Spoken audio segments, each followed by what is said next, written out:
Hello and welcome back. I might change this podcast name to I Am Your Anti-Tiger Mom. We'll see. It's already been a few episodes in, but I just got that inspired by Simone Soul's conference that I just went to a couple days ago in Las Vegas, Nevada, at the Sahara Hotel, along with these 500 other amazing, mostly female entrepreneurs and conscious spiritual healers. And it was just so nourishing. And if you don't know Simone Soul, she talks about marketing from the heart, and her podcast name is I Am Your Korean Mom. And I don't want to steal, I don't know if that's copyright infringement, but something about anti-tiger moms really spoke to me. So maybe I'll make a little group called Anti-Tiger Moms Unite or the Coalition, something along those lines. Ideas are still brewing as I'm still processing everything that happened from the conference. It was 2 full days of business, but I knew I was going to be meeting some of the same fabulous ladies from the Taiwan conference for Asian Wander Women. So I reunited with 4 of them, and it was incredible. And then met also many more new connections. And it was just so much fun and nourishing. And I just wanted to share what's alive for me in real time on these episodes. I will say that this may be even a part two to community, but also this episode, what comes to mind is focusing on honoring yourself and your social battery and your capacity and how you are feeling. Because I noticed in myself that I intentionally took breaks for myself and was able to be more in tune than ever before with how my energy felt without feeling any guilt or shame or FOMO about missing out on other things that people were doing or that the group was doing. I just noticed when, ooh, I'm getting a little overstimulated or I'm not really able to be fully present for the conversations anymore. And without shame or feeling weird about it, I just excused myself, just said, oh, I just need to use the restroom, or I am feeling overstimulated. I think I actually said that one time and just need to get outside for some fresh air and sun for a little bit. And that's how I was able to just reground myself and recharge myself. And there was also a time when I didn't plan on taking a break from the group, but I needed to. So I just went to my room in a quiet spot. I didn't need to make it dark. It was enough to just relax on the bed or the couch and just recharge. And it felt so good because previously and for a lot of my life, I felt like I had to be on. Maybe this is just an introvert's issue. Please let me know if you have experienced this before or if you haven't. And if you are an introvert, extrovert, or ambivert, or both, or something in between. I'm genuinely curious to gather some data on this.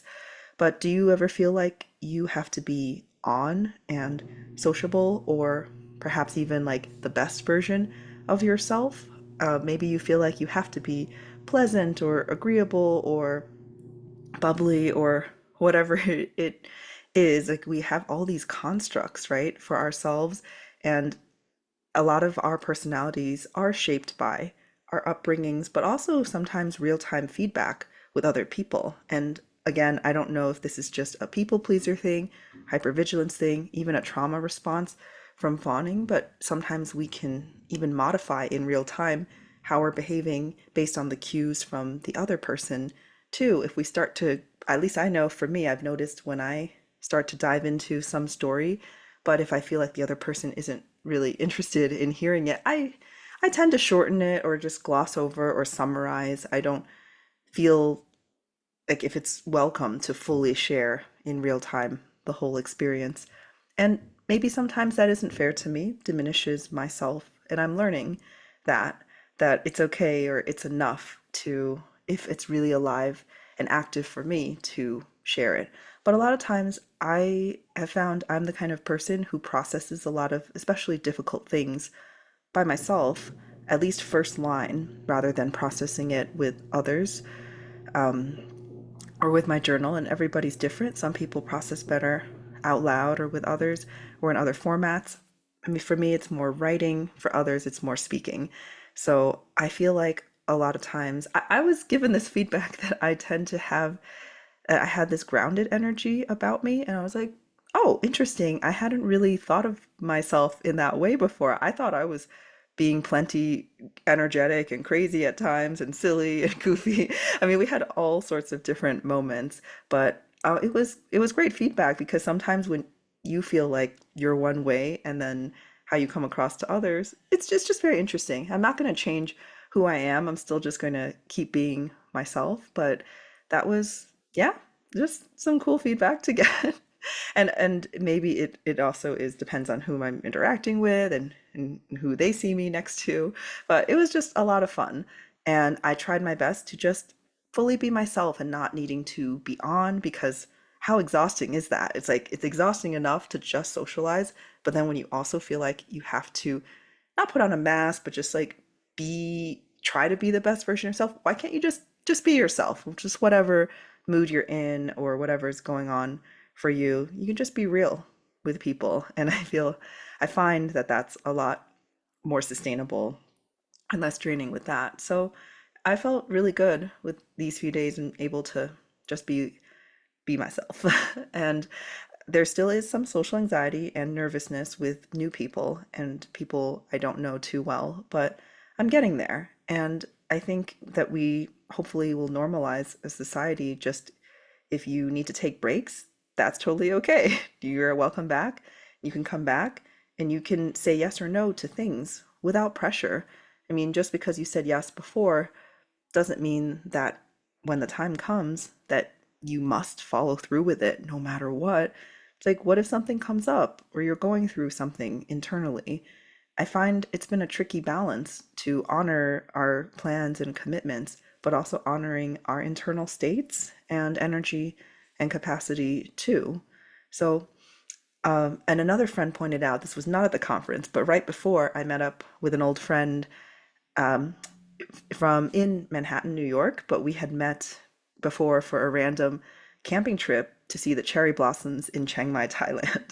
And he's a spiritual person too, had done a lot of conscious work, and he just helped like hold some silence, I guess, for us is the best way I could describe it. He's just like, he noticed I was trying to not be everything to everyone, but just kind of like almost caretaking or managing other people's feelings. I having been felt a lot of difficult emotions, especially the pain of being excluded before or feeling like I didn't belong. I feel like I'm extra careful to be inclusive and go out of my way to help people feel comfortable and included and belonging to a group.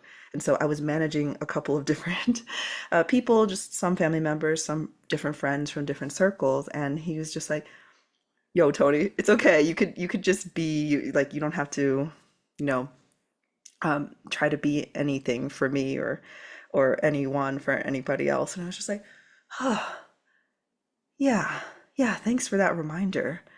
Yeah, it's not my job or responsibility to do that. I mean, I like to for everyone to get along and feel comfortable and there to be harmony and all of that, but I have to remember to not sacrifice myself to that same extent as I had before. So, and that it's not my job. Like people, we're all adults. We can speak and moderate ourselves and advocate for ourselves and excuse ourselves and all of that if we need to take care of ourselves. So it was really relaxing and freeing to just be like, okay, yeah, nobody needs me right now. Nobody, um, it's okay. It's enough if I just take care of me and show up as authentically me. And so it was really lovely just letting that go, letting go of trying to fill the silences. Sometimes I find myself defaulting even to making conversation to fill what I perceive as an uncomfortable silence, but maybe to the other people, they see it as a comfortable silence. And so it's just really just relaxing into it. And then that actually deepens connection. And it honors yourself. It really helps yourself too. So I just wanted to share that was what was alive for me this week. This was a rather short episode. That's okay. I hope that you got something interesting out of it, or perspective changes or anything like that. But I'm going to be riffing more because I really like these. Just being able to share what's real and to just be me. If you can relate to any of this, feel free to reach out, leave a comment, message me, join my various communities on Facebook or social media. That's another thing. I will be withdrawing more into just my email list, my blog, and this podcast. Like social media platforms, too many. It's just spread too thin. But also, I'm welcome to joining teams and other team members too on this. But in any case, I welcome you to reach out to me if you can relate, or if you just have other requests for future podcast episodes, or if you'd like to be a guest as well. Alrighty. What else to share? Well, that's it for this week. I'll share again next week, and we'll still keep alternating the solo and the guest episodes. Hope you have a great one. Happy Monday. Yes to consistency for this July. Can't promise it every week, but I'll try my best. Take care now.